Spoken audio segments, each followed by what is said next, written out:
Good evening on this Monday evening. We are on a Buffalo Bills losing game right now. And I am Dr. Susan Fennick, the founder of Juvenile Justice Impact. And we have with us Allison Dehoney, who is in Buffalo, New York. So it just seemed kind of fitting to open it up with that. And they're playing right now, so we'll see how it goes. Allison, it's windy here. They've got an excuse.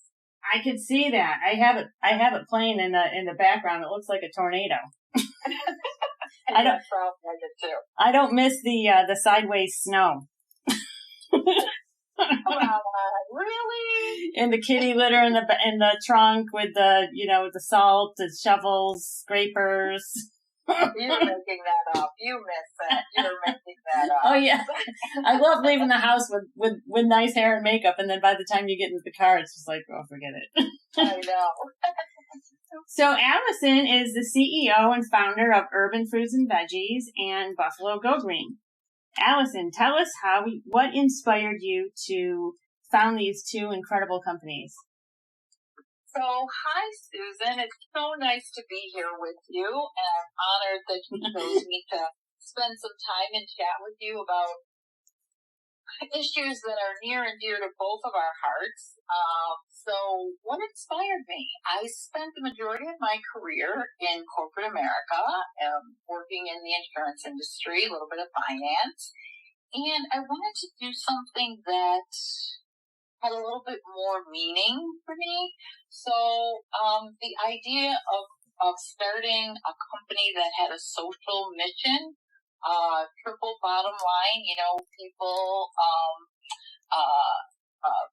people, issues, and then profits last, was very intriguing. And so I set up a hybrid model where Urban Fruits and Veggies is our for-profit and Buffalo Go Green is our not-for-profit arm, and we're an urban agriculture organization. We have urban farms, mobile produce markets, but our overarching mission is wellness and nutrition education in underserved communities.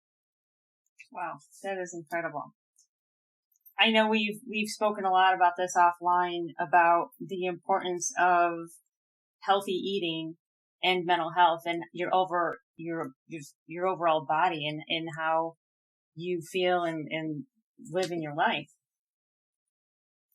Yeah, and Susan, the food that we eat today, it's even different than it was when you and I were little girls. Oh, 100%. 100%. Yeah, it's just, there's so much attention that one has to place on their own nutrition. And it's unfortunate, we should be able to trust and rely on the powers that be in the industry to make sure that we're getting the best and healthiest food. But, that's just not the case. So rather than belabor the system that we have to deal with, we can take matters into our own hands. And it's important for all of us to know that the World Health Organization defines health as one's taking control of your own body. So we have to remember that it's not the doctor, it's not anyone else's responsibility, it's our own.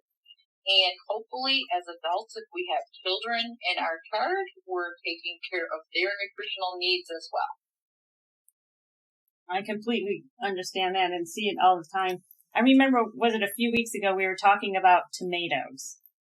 I haven't tasted a tomato like the tomatoes that came out of my parents' garden in years. And you won't unless you grow it your own, or unless you go to a beautiful farmer's market, which we have beautiful farmer's markets all over the country. I know that here in Western New York, which people a lot of times don't realize, and I didn't even realize for a long time, is we have amazing farms that surround the city of Buffalo.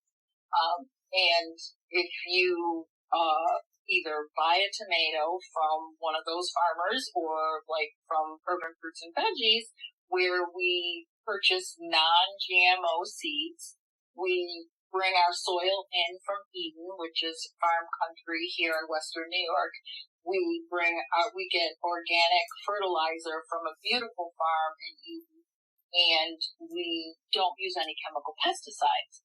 So given all that, your tomato is going to taste very different than a tomato that is a GMO seed and is heavily coated with chemical pesticides. And that is even in the organic, isn't it? So this is the story with organic. Organic has been watered down, and it doesn't mean what it used to, but it can mean everything. So not only do folks need to look for an organic label, but they need to know where that organic farm is. And who has time for that, right, Susan? I mean, Yeah. we're all very busy. So one of our large grocers here in Western New York reported that the demand for organic is decreasing and the demand for local is increasing. So the best way, if you can't afford organic or you're not sure of the history of the organic fruit and vegetable that you're purchasing, what you can do is look for local, because local is going to have less chemical pesticides. It will have traveled further from the farm to the grocery store to eventually get to your table. So if you can buy local, that is really, really, really going to serve you well. No, I can totally understand that. I mean, because when we get something out of the grocery store, we're not sure where it's from, right? Right. And so, okay, so let's talk about your wonderful followers who are right there in Las Vegas. You're likely getting your produce from California, which isn't too far. However, we're also getting produce from China. The garlic that we're buying is from China. You have to be very careful to read what country of origin your garlic is from. I've never seen a sign that says where the garlic is. I just bought a whole bunch of garlic to make soup the other day.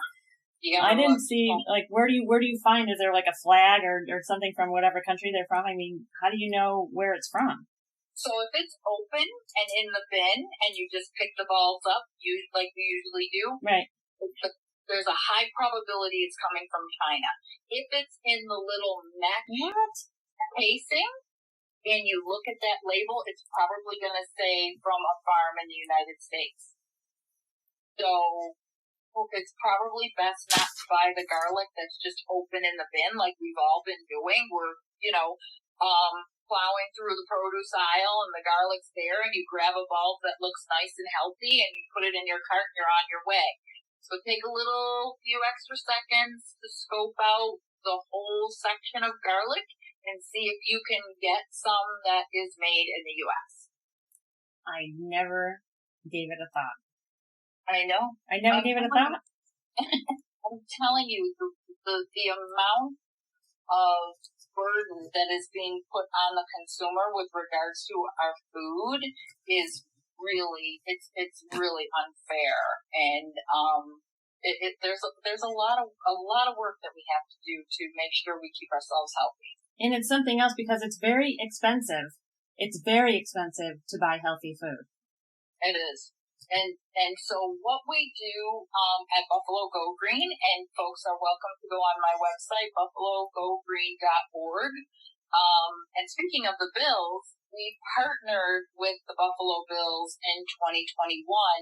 And last winter, we asked the players, both legacy and current players, to let us know what their favorite fruit, what their favorite vegetable is, and help us talk about some of the ways they like to eat and stay healthy. So all of those Buffalo Bills cards with the players are on our website. You just click on Allison's Kitchen, and it's all there for you. And there's quick, easy recipes. For example, overnight oats. That's a wonderful recipe. It's super easy. 5 ingredients. You make it at night before you go to bed, and you wake up in the morning and your breakfast is ready. So those are all the things that we can do to help ourselves out. That is extremely helpful. Now, I know that you've told me in the past you've worked with different hospitals or physicians, and you've basically have written almost like a prescription, but with fruits and vegetables to help people overcome particular diagnoses or illnesses, I should say. So we have a fruits and vegetables prescription program, and we work with our federally funded clinic. So federally funded clinics are throughout the United States, and that's where folks go who either don't have insurance or need some assistance with signing up for insurance. They take anyone regardless of pay, so that you don't have to go to the emergency room and that you can get yourself a doctor, a dentist. And what that clinic does is they look at who their patients are who either are pre-diabetic or diabetic, hypertensive, have cardiovascular issues, struggling with obesity, any of those issues, and a lot of times folks have a couple of them. So once a week, we're on site at the clinic, and folks can come and they have their prescription and they shop and they don't pay anything for their produce up to a certain amount. And, we give them recipes, but those same patients / participants in the program, they want cooking demonstrations, they want recipes, they want interactive cooking demonstrations so they can learn how to prepare a lot of things that we have available for them when they're using their prescription. Do you get to meet a lot of these patients? Every week, and I have to tell you, well, I wasn't sure if you got to meet all of them. That's incredible.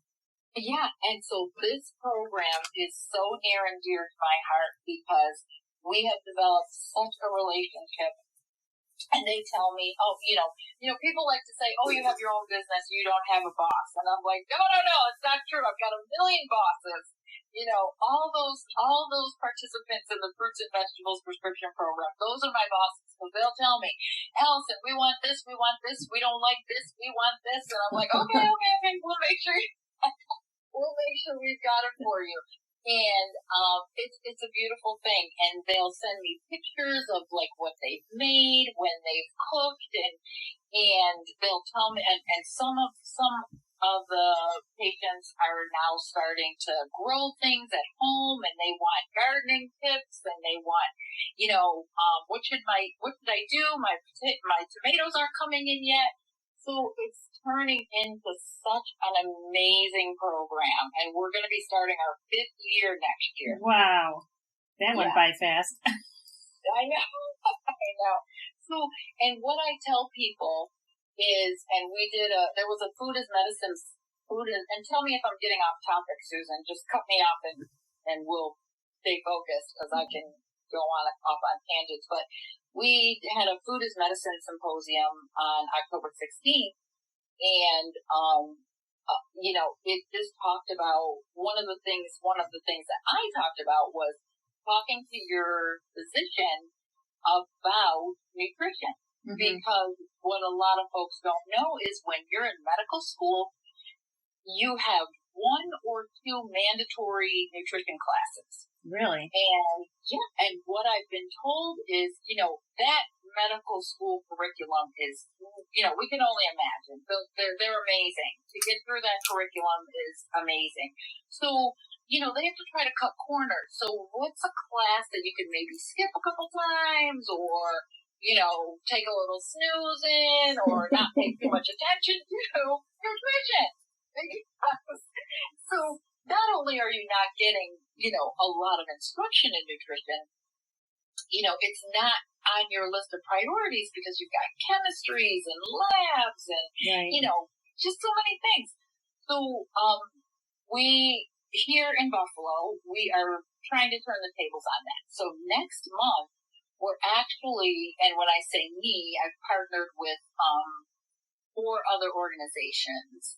And we're going to be preparing for 230 medical students a vegan recipe, a low glycemic, and a gluten-free meal. And they're actually going to get a chance to try it. And then that evening, I am going to be doing a cooking demonstration at my kitchen with a few other interns. So they're going to be cooking from their kitchens.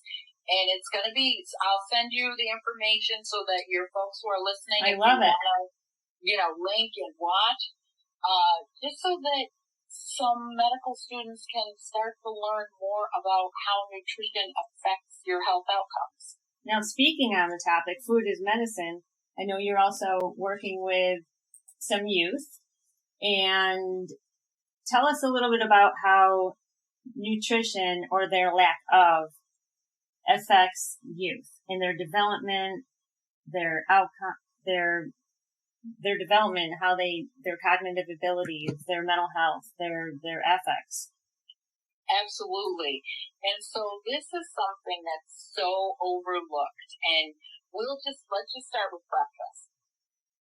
If you start your day, well, first of all, we all know that when you're young, your brains are constantly developing. Like, it's a constant, if you ever get a chance to see that picture of what and help me, Susan, you might know this better than me, like the neutrons, I'm not sure if that's the right word, but they're all firing off. Oh, the neurotransmitters, yeah. Yes, yes, as your brain is developing. So our bodies need nutrients. And what the body does is it's always looking to get its fill of nutrients. So when people say, oh, I'm always hungry, and you're hungry because your body is trying to get full on nutrients, but if you're not giving it any nutrients, it's going to send signals saying that you're still hungry, and you're really not, but you're full on empty calories. So just think about that and the brain development as you're young. And you think about when you're young, like, you've got so much energy, but you need nutrients to boost your energy levels and for all the things that are going on when you're young. You're playing, you're learning, you're making relationships, the world is an oyster and you're just absorbing all of this information. Well, you need a healthy brain for that, in addition to a healthy body. So, we'll start with breakfast. So, I know, and you and I have talked about this, that I learned that here in Buffalo, some of the schools receive a bag of pancakes for breakfast, some of the kids, because a lot of the cafeterias no longer are operational and they're not cooking. They're just receiving prepared food and heating it up and then making sure that the children get it as they go through the line and go and sit down. So we all know that the faster it takes to prepare something is the less healthy. So kids need a lot of leafy greens, you need a lot of fruits, you need a lot of water. And one of the things that I talk to youth about a lot is try to reduce your sugar intake. And the easiest way to do that is to cut out sugary soft drinks. So, kids are going to say, oh, I want, Mountain Dew or Pepsi or Coke. Those are really things you should try to stay away from. And there's a really great trick to wean yourself off of it. It's super easy. And Susan, you do this and I do it all the time. Like, I don't really like the taste of water by itself. So I need enhancers. So I will put lemon, lime, you can do cucumber, you can infuse your water with fruit. Just take that one step to find what is going to get. Some people love water. They don't need any enhancements. So whether you need an enhancement or not, get yourself a glass of water, just pour it, and just have it near you. And you will find that you're automatically drinking. And do that maybe once a week. Pick a day and say, okay, I'm not going to have any sugary soft drinks or any sugary fruit juices today. I'm just going to, try this water thing, see how it works. And then next week, do it 2 days. And you will find that you will no longer have a desire. That craving. Yes. And it's called cleansing your palate. And you can cleanse your palate on your own, at your own pace. But if you do this once a week, twice a week, 3 times a week, 4 times a week, by 30 days, your palate should be somewhat cleansed, and your desire for the water should take the place of the desire for the sugary soft drinks and sugary fruit juices. And a lot of that parlays into obesity. Absolutely. I remember, I can't remember her name. There was this one girl I worked with years ago. It's actually back in Buffalo, and she cut out soda. She would drink liters and liters of soda, and she cut that out and must have dropped 25 pounds. Absolutely. It'll happen so quickly, it'll make your head spin.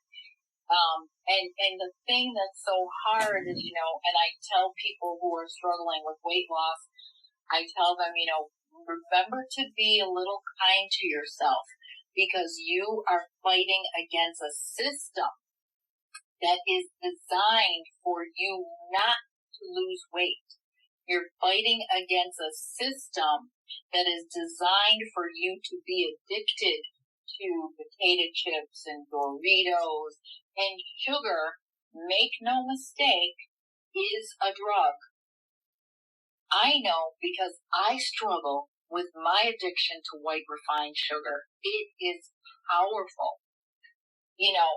Susan, I love cake and cookies. Like, you don't have that. You don't have that. I don't. I never had a sweet tooth. I just never did. You don't. You're lucky. But what I do is I say, okay, I know that this week I'm going to want to have a cookie at some point this week. So I do not bring bread into my house.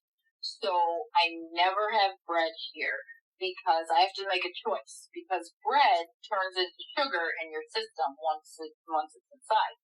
So what do I want? Do I want the bread, or would I rather have a cookie? I'd rather have a cookie. So those are some of the things that you can do to help yourself health-wise and weight-wise. So I don't have an issue with weight, but you can still be unhealthy and not be overweight. So that's where folks have to be very careful. Just because you're not overweight doesn't necessarily mean you're healthy. So, cutting out sugary drinks, that's the first step, and you're going to be on your way to being that much healthier. And it gives you more clarity.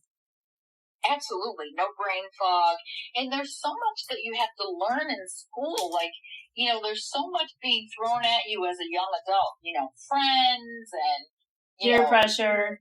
Yeah, you know what I mean? So help yourself out, drink some water, add some lemons, limes, cucumbers if you need to, gravitate towards smoothies and healthy drinks, make your overnight oats, and learn about vegetables, because there's so many ways that you can make vegetables taste good. And I know people probably go, oh my gosh, I don't want to eat that. But if you go onto Buffalo Go Green and watch for our recipes, and we're going to start to increase the amount of food demonstrations that we do, you can email us for tips. We're going to have lots of tips on our website. So, use us as a resource. I would definitely love to. I've been obviously watching you grow over the years, and it's just been incredible to see it just start from that one. I remember the one day we had the conversation. You're like, Susan, I think I want to start a company. I'm like, go for it, and it's at the same time we were both coming up with ideas and what directions we wanted to take. I'll never forget that conversation and the programs that you've developed. And can you tell us a little bit about some of the programs that you have that work directly with your underserved youth? Yes. So, the program that I was talking about with the where we talked about sugar and reducing the sugary drinks, it was so enjoyable, because I would talk to the students about what I eat and stuff, and they would say, "So, Miss, you don't ever go to McDonald's?" Nope. And then they're like, "Burger King?" Nope. Subway? No. And they're like, Miss, what do you eat? They're thinking there's no food that I can eat because I don't go to all those places. And so, one of the challenges that we did, now Susan, Buffalo is pizza and wings. Like, that's our thing here. Especially tonight with the game on, right? Exactly. They're down at the Angel Bar. Exactly. We've got a wing spot. You don't have to drive too far to get to the next wing spot. And the next one's better than the last one you just went to. It's just right across the street. Yeah, I know, And so to tell people that, pizza and wings, you got to stay away from that, especially living here in Buffalo, you sound ridiculous. So, we did some challenges. We're like, okay, if you get wings twice a week, try to do it once a week and try to make a healthy choice. Like, make a healthy choice. Like, think about what you can substitute. And so the youth had to come up with, like, a substitution. I didn't want to be the one dictating to them what to eat. So they, got in groups and decided what their healthy choice was going to be. Oh, nice. So give them some time to actually think about it. Absolutely. And then the other great thing, which I only did it once, and we're going to really amp this up in 2022, is a kids-only farmers market. So, nice. Yeah, because what I realized was, and what happened is they were able to get, like, the Monopoly money. Mm-hmm. And so when they were shopping with their parents, and their parents said, do you want a fruit or vegetables? Kind of like, take it or leave it. But when they actually had their own money in their hands, and I could tell them, that's worth $10. You've got $10 in your hands. What would you like? It was completely different, Susan. They wanted to know, well, what's that right there? And, what size bag is that? Like, for example, Concord grapes, which, we have plenty of Concord grapes in Western New York. Love them. Right. And so what folks may not know is the majority of, I wouldn't say the majority, but a large percentage of the Welch's jam, the grapes, come from right here in Western New York. So, Concord grapes, and they wanted to know, and they were, well, what's the difference between this type of grape and a grape that doesn't have seeds, and what's the difference between a peach and a nectarine, and the conversation, and their parents could be there, but the rule was, and will be next year, the parents cannot dictate what they purchase. The purchase is 100% left up to the children and to the youth. And we're going to start to have farmers markets that are set up by youth, where they can, design how it's going to be, pick what they want sold, if they want to have like a cooking demo, or they can design it themselves. So looking very forward to that next year. And then another program that we have is we are going to have, which we didn't have it last year because of COVID, but we had it the year before, where we have youth actually working on the farm with us, and doing seed starting, transplanting, weeding, watering, fertilizing, and then harvesting and getting produce prepared for markets. That's incredible. So they have a hands-on knowledge. Exactly. And they have the experience themselves. And there's no other way to teach a youth than hands-on. Exactly. And then when young people see how tiny a seed is, and they're like, Miss, this is going to be a carrot. Yes. And that's going to be a tree, and that's going to be a watermelon, and that's... I have one quick question, real quick. When we were going back, you were talking about the pancakes in the bag and all the microwaving going on. Was that because of budget cuts? No, That's because that's the way it is. That's because, well, I take that back. That's because, and I'm not sure whether it was because of budget cuts or what the decision was, that cafeterias would no longer be places where cooking was done. I have not been able to get to the root of what happened there. Like, when we were in school, like, your cafeteria ladies, they were in the kitchen cooking. Yeah.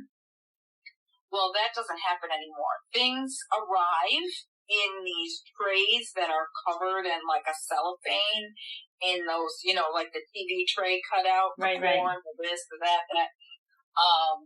And it's just put in these heating ovens and put out on the line, and the kids take the tray and they go eat it. So this food is prepared in some facility, wrapped and transported to schools, and and then breakfast also comes in this like soft cooler, and the cooler is put outside of every classroom, and the children literally eat breakfast at their desk, which to me is like very unsanitary, because of course, you spill things, and you're going from eating, there's not time to go to the bathroom and wash your hands, and then all of a sudden you're taking out your books, and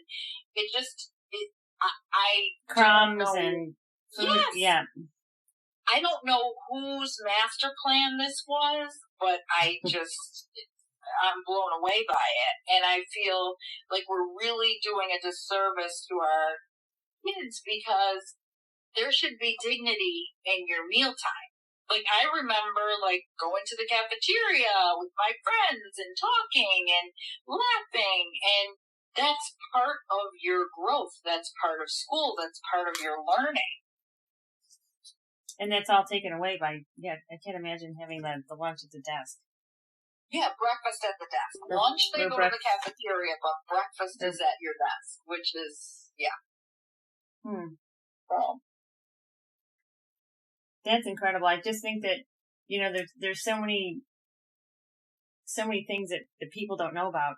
I mean, my takeaway, I cannot believe the garlic is from China. I'm still going to go back to that. But I mean, there's a gentleman who was a lawyer. I think he and his wife are both lawyers, and there's very few garlic farms left in our country, and they left their law practice, I believe, to start I think it's 100% garlic farm, and it may actually be in California, because we have very few garlic growers. And I know that with Juvenile Justice Impact, we did some workshops on sustainability, and we brought a lot of the youth up to the Valley of Fire and did a cleanup. And it was just so nice to get out. I saw that. I saw you posted it. Yes. And, I think youth want to be engaged. And one of the things that is so beautiful about the youth now is, like, they're interested in climate and water and all the things that I think, when I was younger, we just took all that stuff for granted. I don't ever remember having conversations about things like that. Oh God, no. And, and that's what I love about this generation. Like, they will talk to you about climate. They will talk to you about pollution, and it's a beautiful thing. So we just need to, as adults and as leaders, to shepherd them, because they're already there. Like, we just need to meet them and say, you want a career in sustainability? You want to find a career that can help in this area? They're out there. Like, you could, No, it was incredible. I mean, especially the one where we brought everyone up to the Valley of Fire. I mean, it was just so awesome. It was just great. There was probably about 70 between the parents and the youth, and they loved it. I loved it. Everyone loved it. It was just such a great afternoon. Everyone got to work as a team. They felt inspired. It was just great. I can't say enough about it.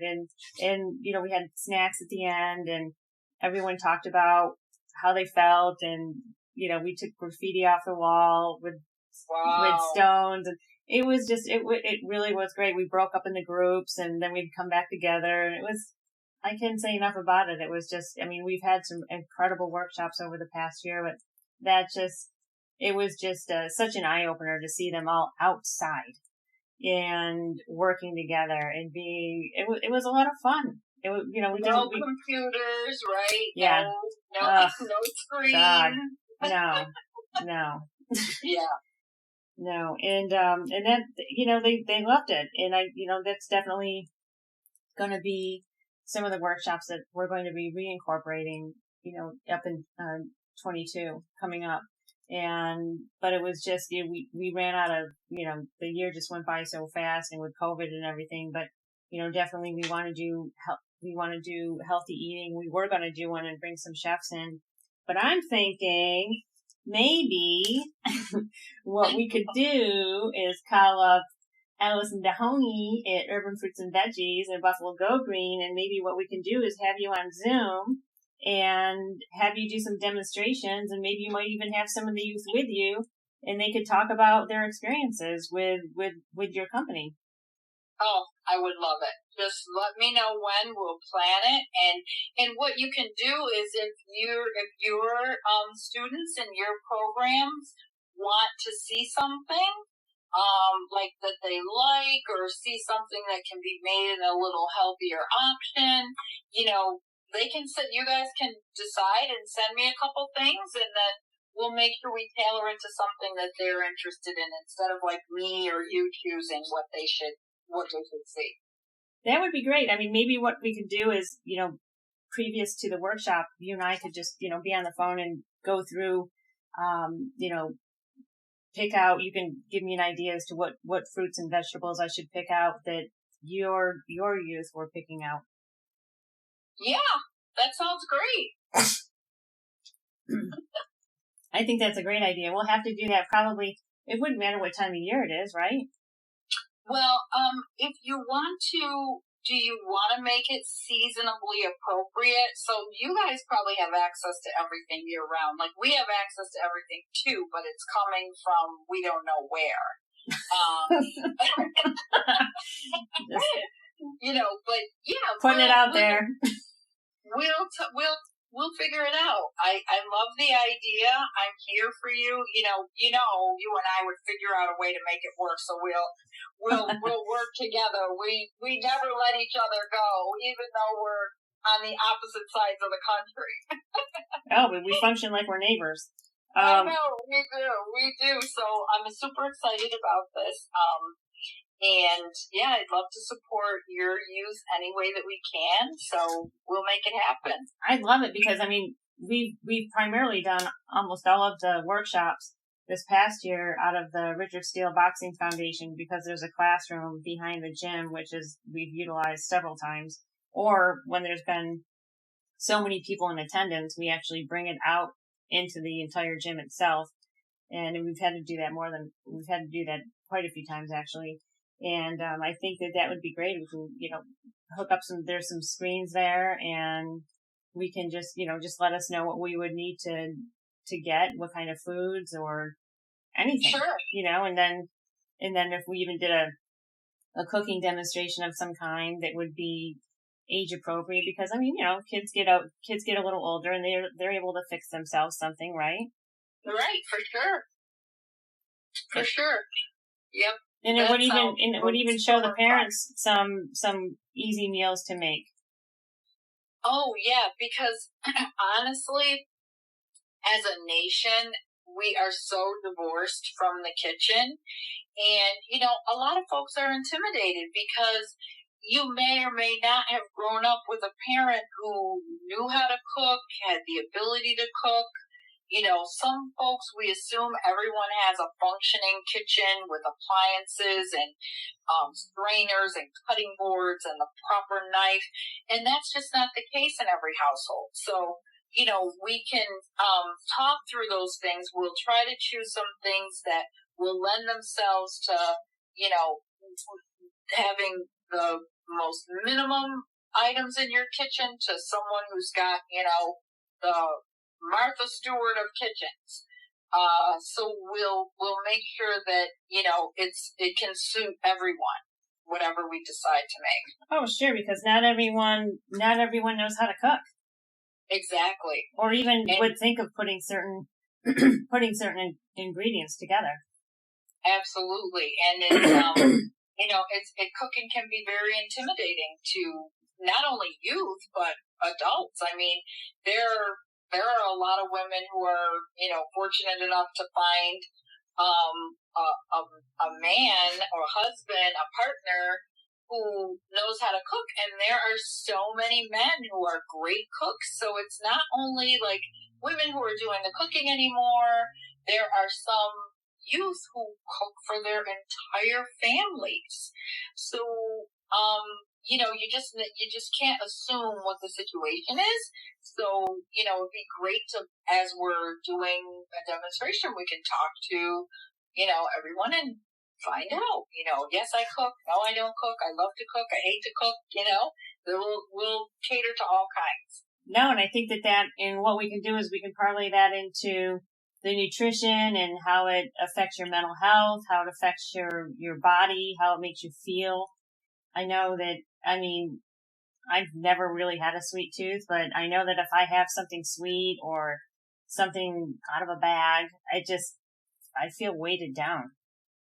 Yeah, and it's natural because our bodies know how to digest things that come from the earth. So if you're eating the majority of your food out of a box or a bag, you know that you're not eating from the earth because it's just not natural. And you know that a human being has had their hands in making artificial coloring, artificial sweeteners, artificial items that you can't pronounce, in whatever you're eating. And a lot of times it's addictive. And when you eat out of a bag or a box, there has to be preservatives because they have to put things in it to prolong the shelf life. The things that you should be eating should not have longer than the majority should not have longer than a 5 to 7 day shelf life. The majority of your food. If you take a survey or take note of other countries, those folks, they go to the grocery every day. They don't have tons of food lingering around in their homes for days and weeks and months. And how does the body digest all of those chemicals? Exactly. And sometimes it doesn't. And sometimes it causes a lot of adverse effects in people. Like there's all these allergies, wheat allergies and peanut allergies and, levels of autism and, we're not even talking about the main ones, the diabetes and the hypertension. There's all these things. And like I said, going back to medical training, nutrition is never a link. Like I would challenge someone to go to tell me that they went to the doctor and the doctor said, so what are you eating?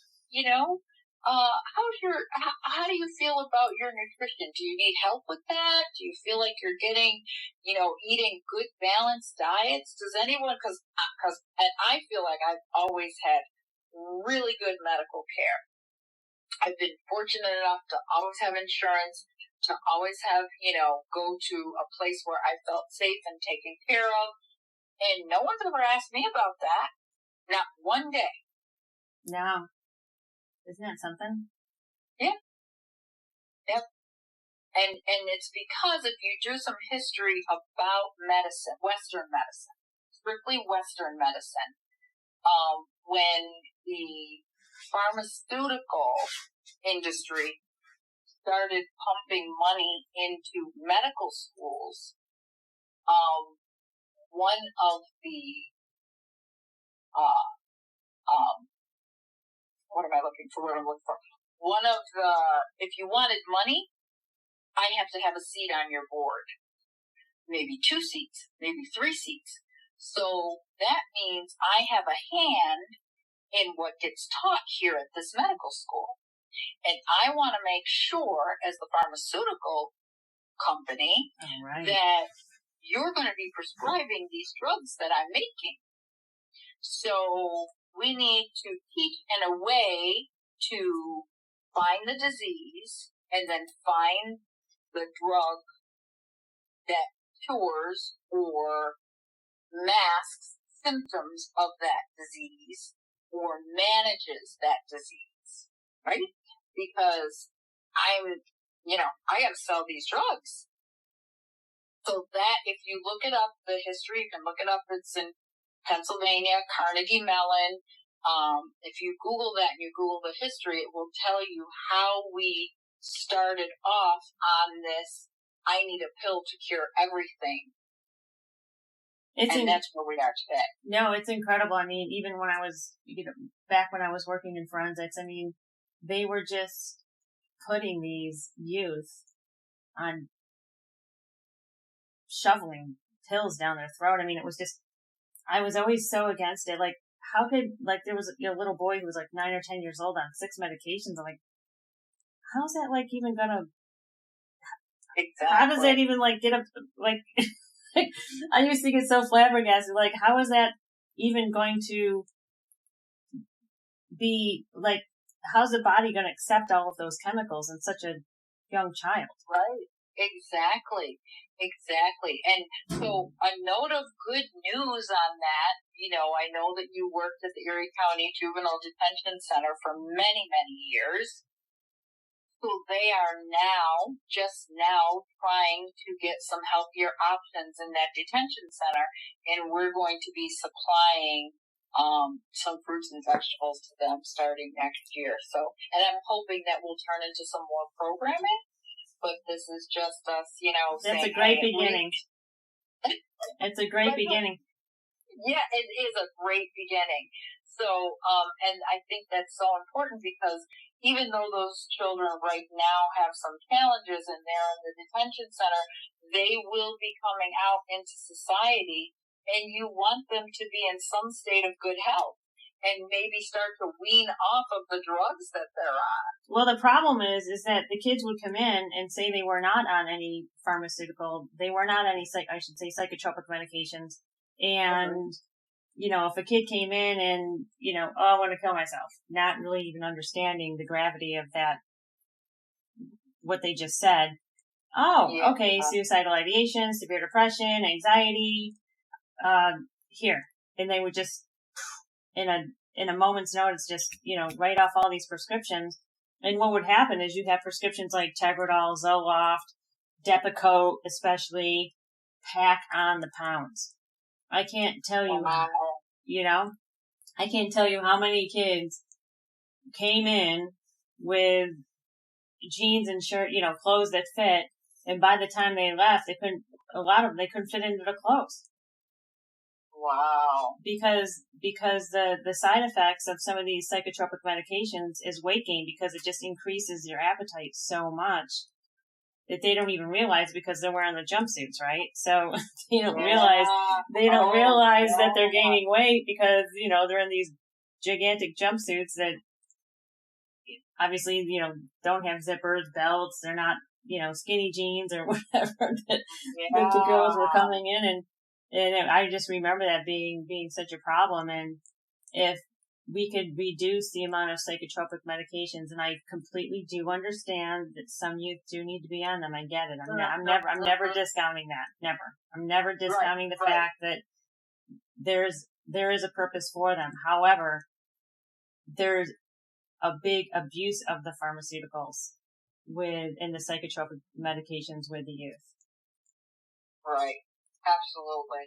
And, when they leave these facilities, they're not going to be carrying around their prescription bottles and going, oh, let me see what I need to take today. Let me take these 5 bottles with me home and see how that all works out. And it's a challenge because, then you look at health insurance. Some families don't have it, or they just don't have the knowledge base, understandably so, because they just, wouldn't know where to get them filled or how to get them filled, and you have to go to another doctor, and it's just, sometimes such a hassle that the amount of attention that it takes and the wherewithal, they're not inspired to continue that. Yeah, that's really, with everything else going on, to have to deal with that, I can't imagine. And then, if we have someone like you coming in, or you and your company coming in, and, sometimes when you're lacking so much nutrition, it does affect you cognitively. So. Oh, and your mood, for sure. Absolutely. You're more, in Baltimore, I believe it is, there's a program where they're taking kids who are like, being aggressive or getting into a fight and getting into fights and having problems, and they're taking them out of that and they're having them meditate, do yoga, and it's changing everything. I've heard of a lot of places doing that now. Yeah. That they're finally seeing that there's more to the mind than just shoveling pills down these kids' throats. And right. I know that it's a for-profit and the pharmaceutical monies make millions of dollars off of it. And, that's their little system over to the left. But meanwhile, I think that, we have so many other companies like yourself and people in charge, let's just say, that are now they're recognizing more and more that there's more than, I'll never forget that infamous line every morning with the kids all lined up to go take their pills. Oh, that must be heartbreaking. But I'm just so happy and pleased that of all places, you're going back to where it all started and making a change there. No, it's incredible. Yeah, especially where so much of this work inspired you so much of the work that you were doing at the time inspired you to take this humongous charge on. I mean, what you're going up against is so monumental, and I'm so proud of you, and I think it's just amazing that you were able to take your work that you started here and take it clear across the country and elevate it. I mean, that's a very difficult thing to do. And just, be able to touch youth lives and hopefully, keep them on the straight and narrow or get them on the straight and narrow. We know that, we all don't take the same path in life, and, some of us need an extra hand more than others. And when there's someone like you who's building this network and organization of lots of hands to be there for them, it's amazing, because this life is very stressful and very hard. It is, and thank you for that. And it's just something else, because the community here in Las Vegas is like one big family. I mean, seriously, the amount of people that have come together to, whether they've been a sponsor or if they've donated or monetarily, or if they've donated, so many people have donated their time, countless hours.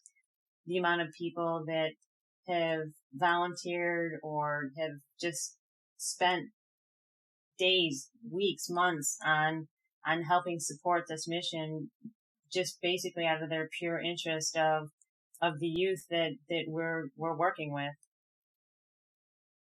Yeah, that's so wonderful, because, people can live their lives and do their thing. You don't have to give back. You really don't, and so it really is a choice. And, we all choose our certain thing that we're passionate about, but this is, what you're doing is all encompassing. You can talk about the health, and you can talk about the economy, and you can talk about the climate. So it's a beautiful thing. And so, Buffalo Go Green is here to support you in any way that we can. Thank you. As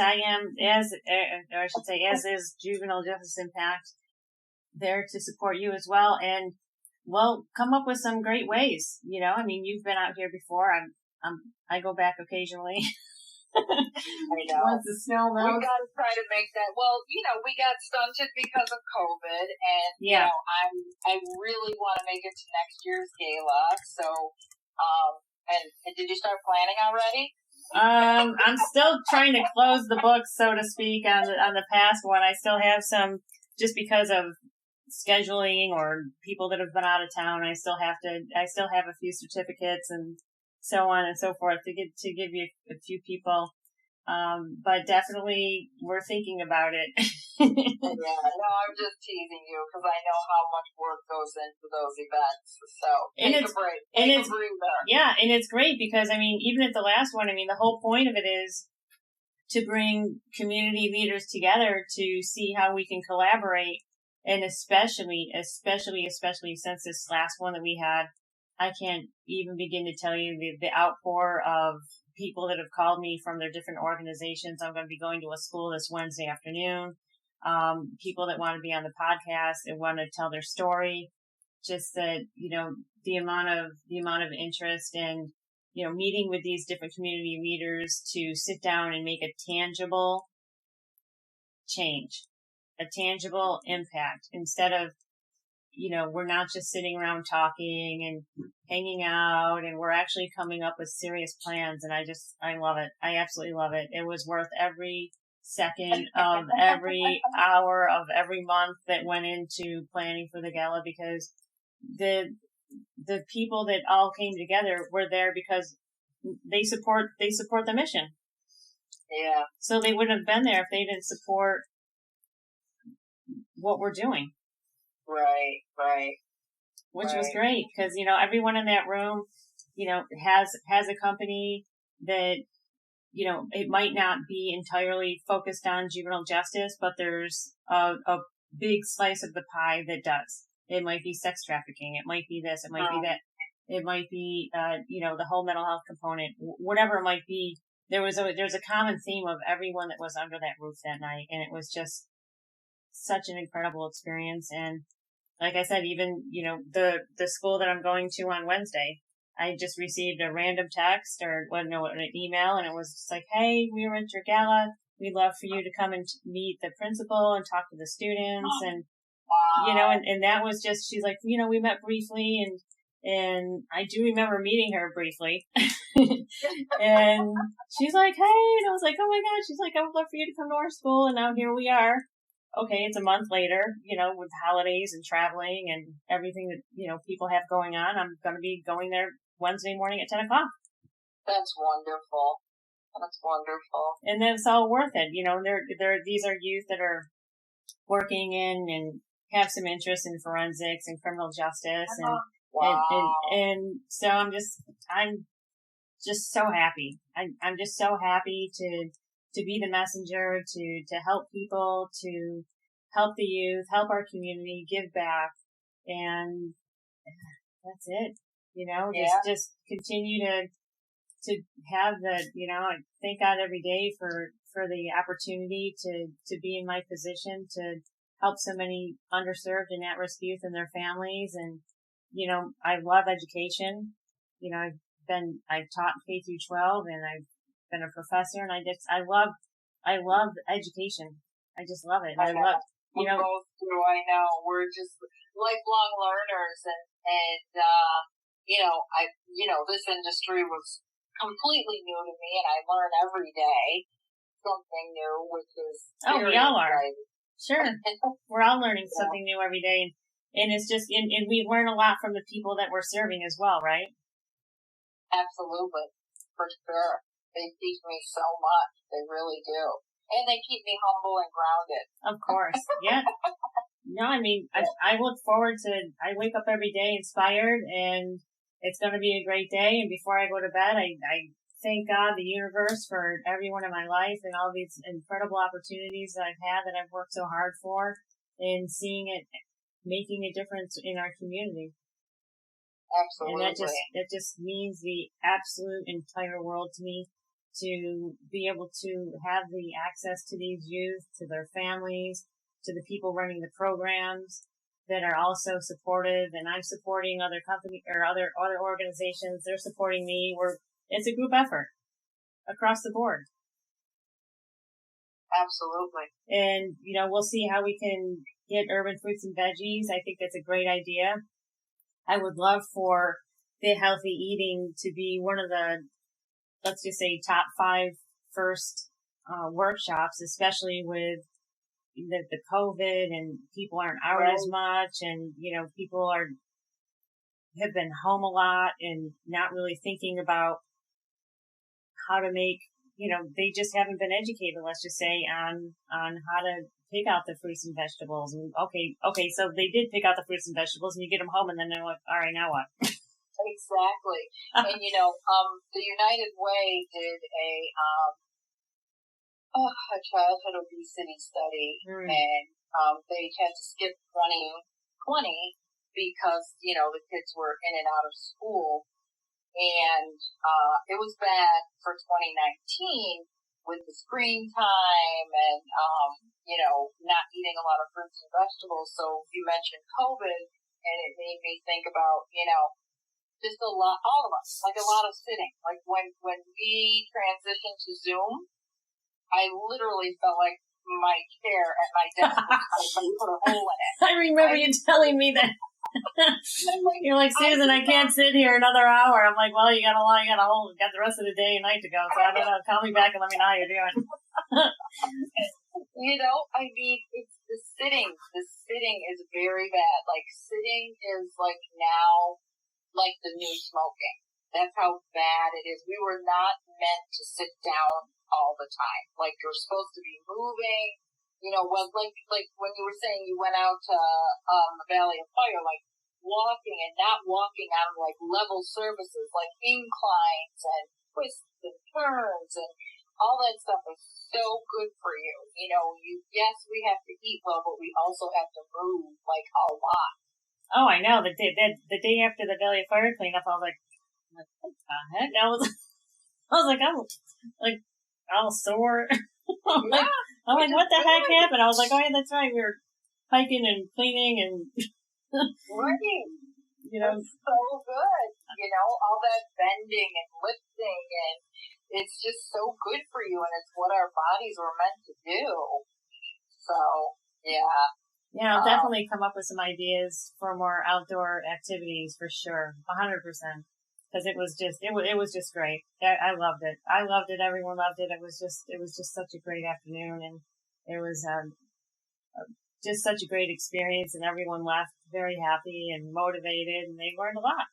So it was educational, it was physical, it was everything. We were out it was just absolutely gorgeous. I don't know if you would like to Google Valley of Fire. It's just no, and I will, but I did see your post, but I will Google it for more detail. I had never been there before, so when I got there, I was like, oh, it's just jaw-dropping, beautiful, gorgeous. And I was like, wow, this is just, I mean, even, and we all just had a great time. We all just had a great time. I met a lot of new people, and it was just a perfect afternoon. And we've had the opportunity to leave these workshops feeling the same way, that we're all in this together, and even the families that are having some grave difficulties, we like that we're there to support them. What can we do to help? And that's just, you can't put a price tag on that, and it's just when you're helping someone who needs it, and because you never know when you're going to need help, right? Exactly. You don't know. None of us know. And you can't judge. All you can do is just be there, be yourself, be positive, be supportive, and most of all, be resourceful. Right. For sure. Well, Miss Allison. This has been wonderful, Susan. I know. There have been times, trust us, we've been on the phone for hours and hours talking about the same thing. I know, we have. And so I'm looking forward to spending some real time with you. Hopefully we'll make it happen in 2022. But until that time, we'll do Zoom and the phone and, whatever we need to do to stay in touch and service our respective constituents in the way that we have been. Most definitely. So tell everyone how they can reach you both on the internet, if you have a phone number, how do they find you? Sure. So you can go to buffalogogreen.org, all one word, buffalogogreen.org. If you want to email me, it's D as in David, EHONN @outlook.com. And the phone number is 716-982-1270. And if you would like to send us a message, we are at juvenilejusticeimpact@gmail.com. You can also see us at www.impactjji.com. And we always want to let everyone know that please feel free to donate, because this is how we keep the programs up and running that are impacting our youth and our families and our community. Yes, and if you go, when you're on Buffalo Go Green, there is a space to click for donating. We are GuideStar approved, and that means, all the great things. We've got all the best of bells and whistles, so your donation will be in good hands and will go to services directly affecting the community. That's incredible. And I love that we have both, that we both share the same interest of working with the youth, and they're our future, and I love it. So thank you. I'm so proud of you. You're an inspiration. You're changing lives every day, and these are people that are going to remember you for the rest of their lives. And the same for you, my friend. And be well, and we'll talk soon.